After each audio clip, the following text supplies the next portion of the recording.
It is bigger. I feel the ground move under my feet. People look around like, what could it be? They point to the towers, they point to the rise, but this shaking in the dirt is a warning in disguise. Not just the walls, not just the stone. Welcome to Calculations, the talk show. I'm Gary Johnson.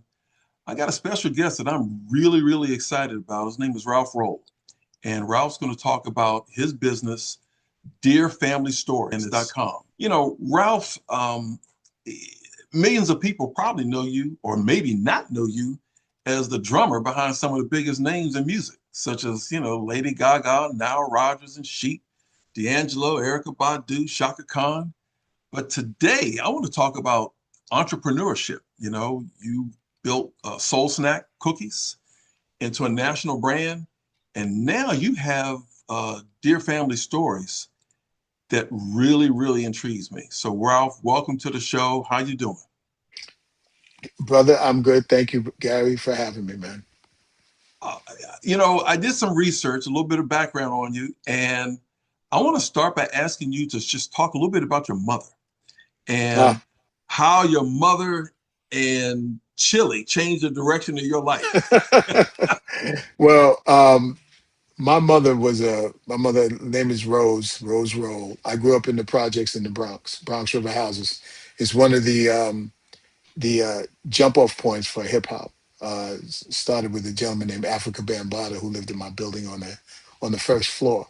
Oh So if man, any y'all in hip the hop same building. historians out there, yeah, we actually used to play together as kids before he was actually Africa Bambaataa. But my mother was a community person. She raised four kids by herself. So her idea, it took me to become an adult to figure out why we were in so much stuff, because she realized that an idle mind is the devil's playground. So if she kept us in activities, it would possibly keep us out of trouble. And it worked. So my mother ran the tenant patrol. She ran the tenant association, the Wow. garden program. She ran the summer youth program, and she was also the crossing guard on the corner. Wow. So my mother was the ring, bell on the house before there was a ring bell on the house. Everybody knew her, so you couldn't get in trouble because she was getting a phone call. But through all of those things that she was doing for the community, I was tagging along with her, to these meetings and these events, and it kind of stuck in me to just be helpful and be a positive force in your community. So as I got older and I started playing drums, my mother was still doing the same community work. She wasn't the crossing guard anymore. She actually was a supervisor for Metropolitan Transit Association, MTA, and that was the last job that she had. My mother got cancer when I was 22, 21, and the cancer spread. And by the time she was 55, my mother had passed away. So being a young man, I was angry. I was hurt by the fact that, yeah, and by that age, my mother and I became really close, Um, just the anger and all of it. When I finally got over that and started to get my path back, I realized that there were certain things that she had done that were missing. The community stuff kind of slowed down, for a moment. But my mother used to make this chili, Gary. She had this chili con carne recipe that I would try to make and could never replicate it. Anybody, if one of my girlfriends, it just did nothing, but nobody could do it, not even family. So when people had their parents, I would always say, get the recipes.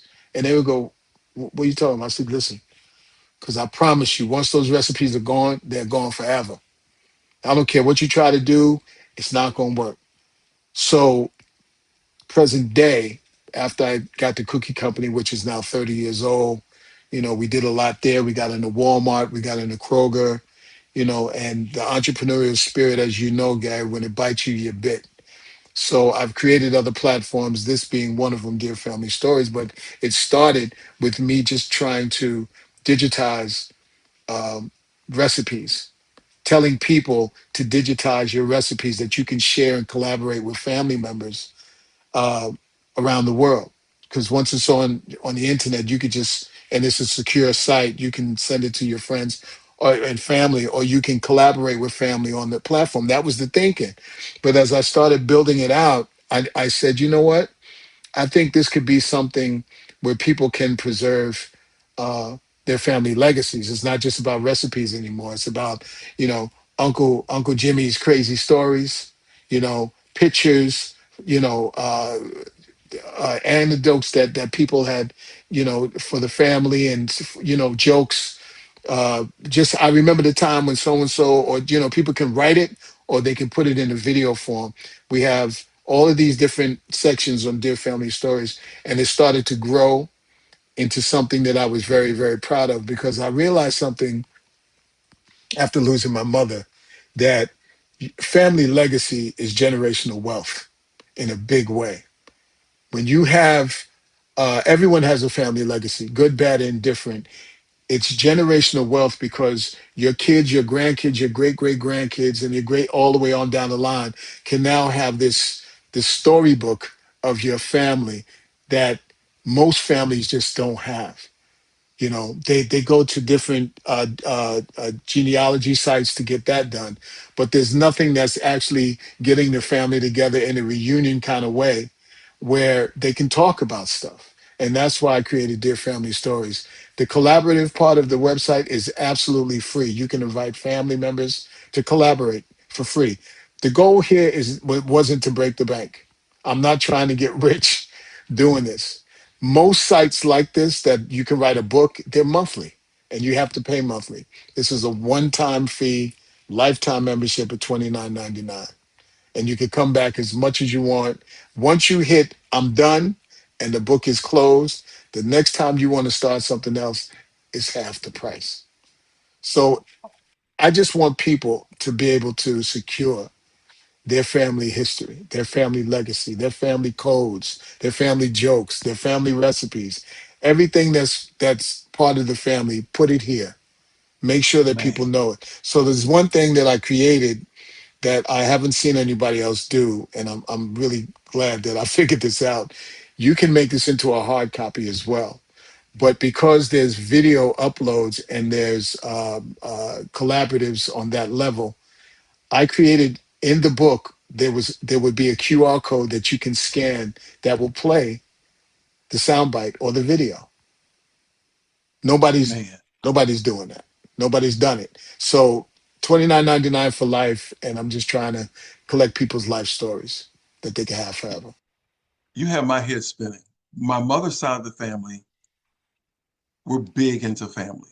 I mean, we Mm, have meetings like board meetings, people come nice. from out of town for the meetings. We have historians. Uh, it's really organized. We have our own Facebook page. Mm, This, what you're doing, is really enhancing. But on a more personal note, I lost my mother about 3 years ago, and I had the presence of mind to videotape her and interview her doing Zoom, via Zoom. So I got, as they say, I got the receipts. I just need to go back and look at them. And so I'm gonna do that today after this interview with you. I noticed my wife's side of the family. They have their mother's recipe book. huh, And so one of the sisters has their mother's recipe books in her handwriting with her notes. And when their family occasions, she bakes the stuff just like their mother because she has the actual recipe. My sister's the same way with my mother. She was a caretaker for my mother. So this is blowing me away, man.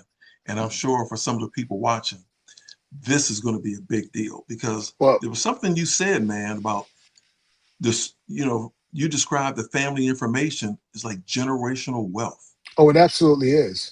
You Yes, know, because one of the luxuries in my life is I get a chance to travel because of my music. And what I have learned is that when those cultures have come to America, they're bringing certain things that, as people who are born in America, we had to create and invent because our language was stripped away. Our cultural understanding of where we actually came from was stripped away. But when those families come, they have a commonality of music.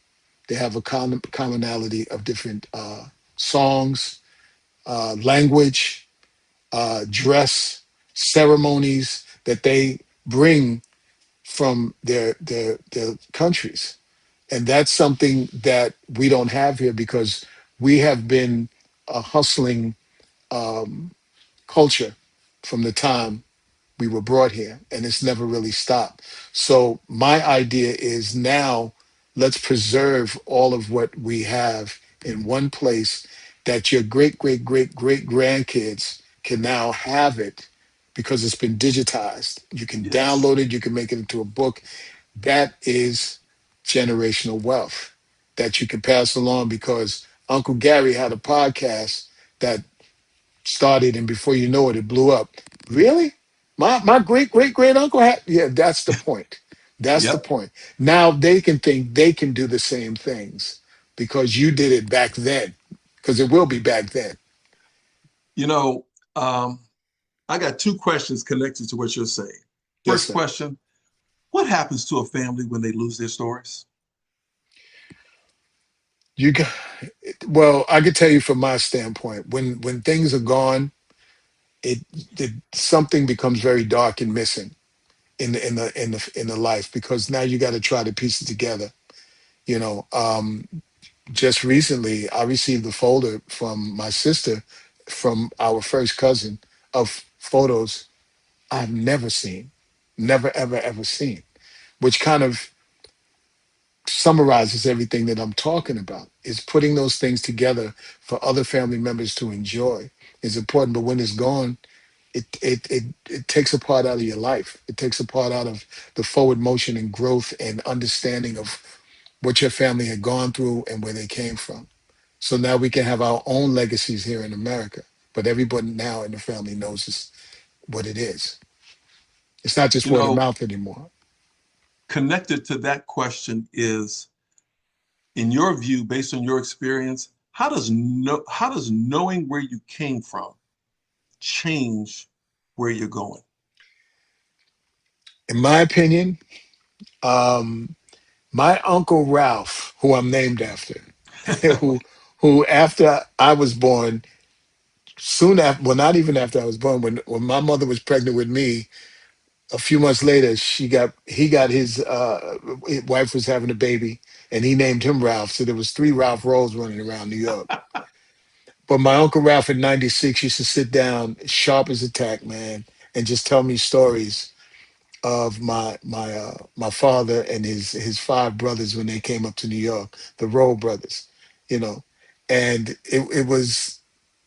it was really important to hear those stories, man, and understand where I came from, where my talent came from, where my humor came from, where my abilities came from, listening to him and talk about, my uncles and my aunts, but I didn't write those things down.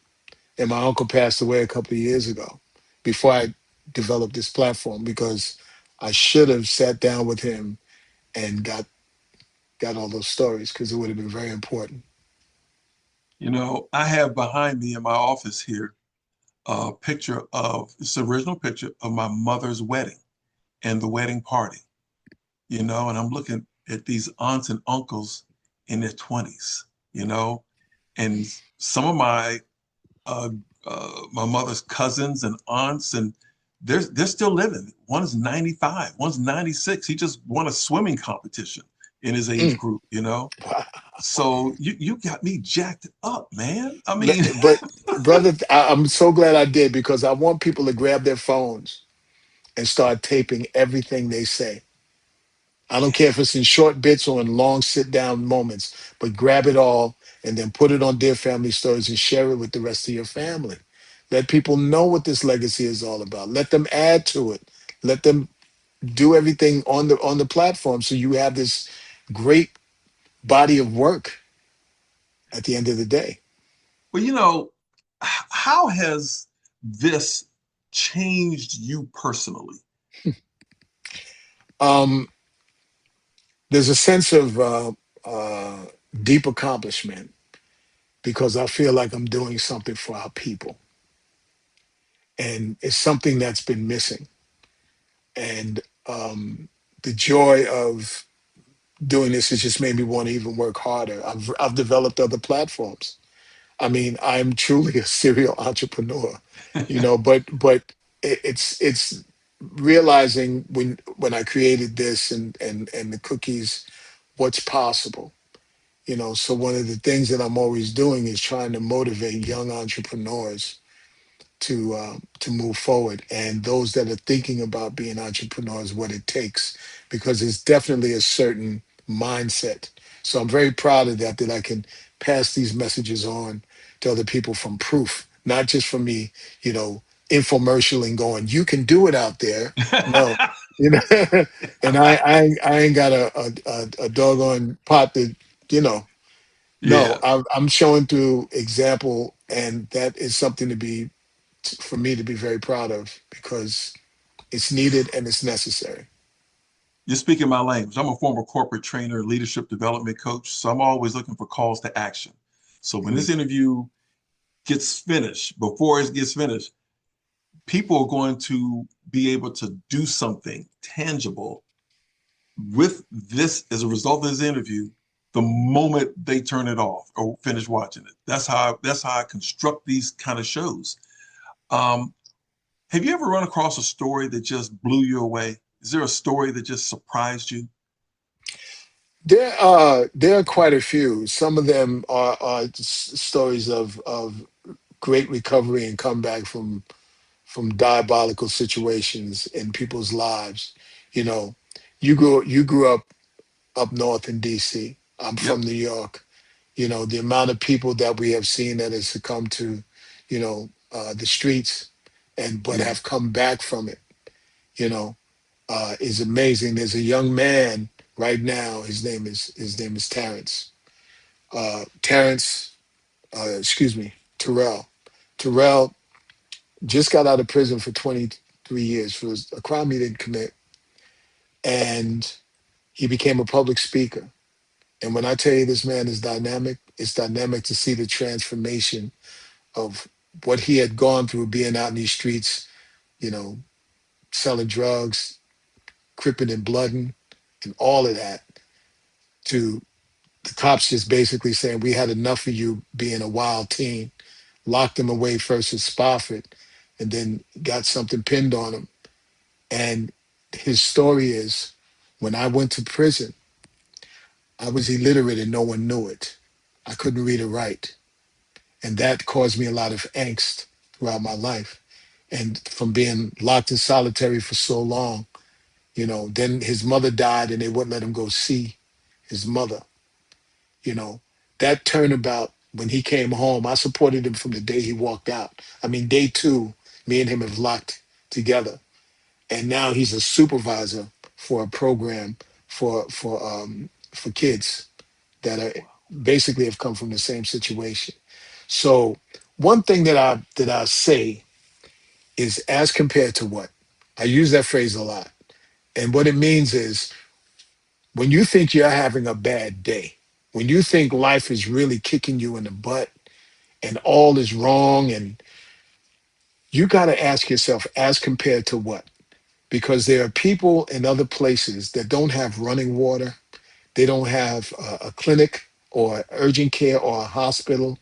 I'm part of a foundation in Ghana where people have to walk 3 or 4 days just to get to a doctor. And sometimes by the time they get there, the kid they're carrying it is dead.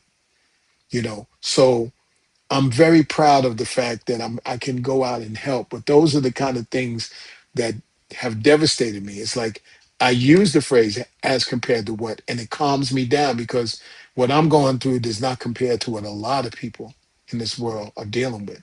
So all I can do is just give. You know, I just want to give. I want to make it happen, so the world is a better place. I think that's what our parents wanted us to do. And I want my child to do the same thing. Is try to make this world better. That's what compels me to do Yep. things. Here's the leadership development coach coming out of me. What's one question everyone should ask their parents or elders today? How'd you do it? How'd you do it? How did you get from where you were when you were born? How did you get it? What was the journey? How'd you do it? Okay. And let them And let them just expound on what that is, because it's going to go in 100 different directions, and they're going to start remembering things that they might have forgotten. Like, yeah, I remember one time I was doing this, and before you know it, that happened. And yeah, that's the how'd you do it is the question. see, that's consistent with the how I named this show, calculations. What are the calculations that you had to make along the way? Sometimes you only had milliseconds maybe to make this decision one way or the other. Hmm. That's consistent. Um, are there any family traditions that should never be erased or disappear? Um, that holiday when y'all all get together to eat, that is a big one. We used to do it every year in my family. Thanksgiving was the holiday down at my brother when he was living in Richmond, Virginia. He now lives in Tampa, Florida. My sister's from New York. She now lives in Miramar. And my nephew, everybody went back to Florida, where we came from. But what I enjoyed about Thanksgiving was not so much the food, but it was the question that we were all asked, and everyone would expound on. What are you thankful for this year? And Wow. that's when the tissue box would hit the table.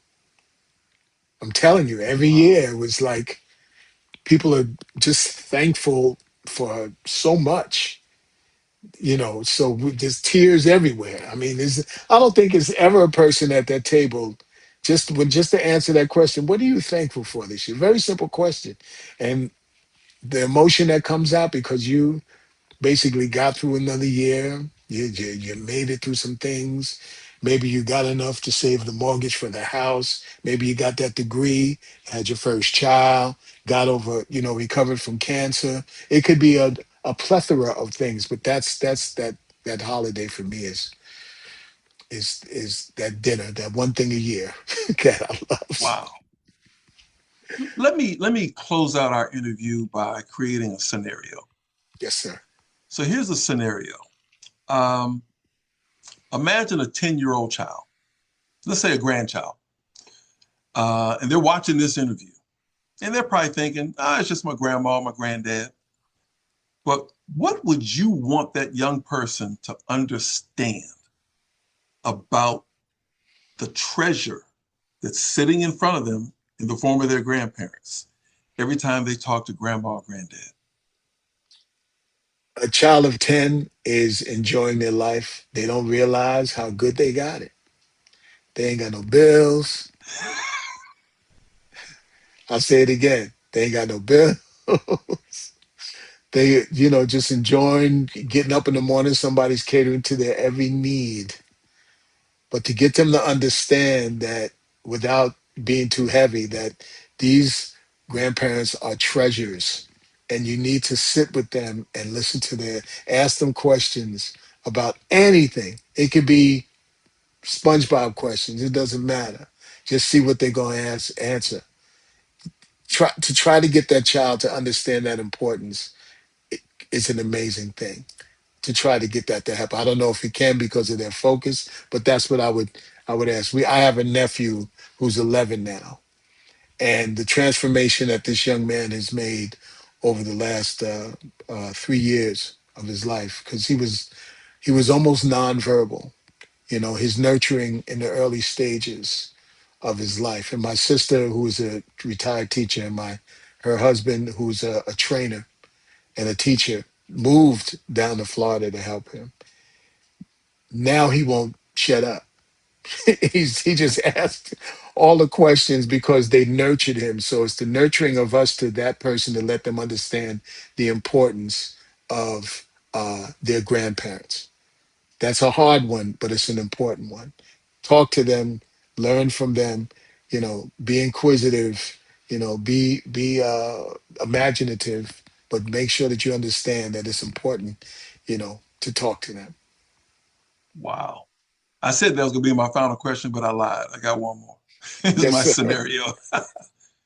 God forbid your house caught on fire, but if your house caught on fire and you had just enough time to run in and grab a photo, what photo are you taking out the house to save? Wow, wow. That's um wow. What photo would I take? I got a picture with my sister Yvette, who passed away. And if that was something, I would grab that. Okay. Ralph Wow. Rolle, You just you don't messed me know. up, bro. Yeah, I was going to say the same thing. This interview from me. Oh, man. Woo.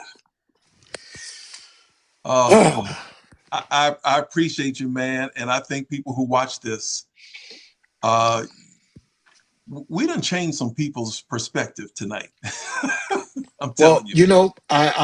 I hope so. I hope that people understand that if you don't get anything from anything I say, just remember that your family history is generational wealth, and it could be passed down and wealthy to many of those that are coming that you Wow.